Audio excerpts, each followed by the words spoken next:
नमस्कार साथियों, इस वीडियो में आप सभी का स्वागत है। इस कहानी में आप सीखेंगे कि आप जीवन में हर पल खुश कैसे रह सकते हैं और निराशा से छुटकारा कैसे पा सकते हैं। तो चलिए कहानी शुरू करते हैं। पुराने समय में एक राजा अपने मंत्री की बात से बहुत नाराज हो गया। उसने मंत्री को फांसी पर चढ़ाने की सजा दे दी।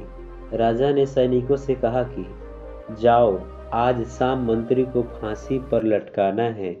इसकी सूचना मंत्री को दे आओ। राजा के सैनिक मंत्री के घर पहुंचे। सभी ने घर को चारों ओर से घेर लिया और कुछ सैनिक घर के अंदर गए और वहां मंत्री और उसके रिश्तेदार मित्र उत्सव मना रहे थे, क्योंकि मंत्री का जन्मदिन था। सैनिकों ने मंत्री और वहां सभी लोगों को राजा का आदेश बताया।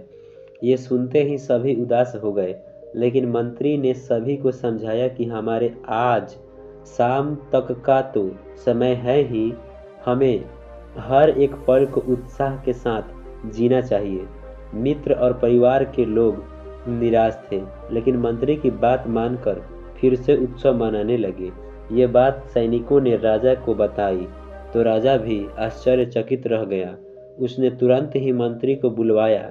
राजा ने मंत्री से कहा कि क्या तुम पागल हो गए हो? आज शाम तुम्हें फांसी पर लटका दिया जाएगा और तुम उत्सव मना रहे हो।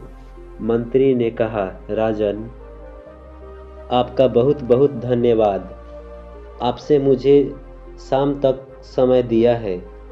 मैं शाम तक अपने परिवार के साथ रह सकूंगा। अगर मैं निराश होकर बैठ जाऊंगा तो परिवार के साथ रहने का ये समय बर्बाद हो जाएगा। इसलिए मैं शाम तक का एक एक पल उत्साह और खुशी के साथ ही बिताना चाहता हूँ। यह बात सुनकर राजा बहुत खुश हुआ।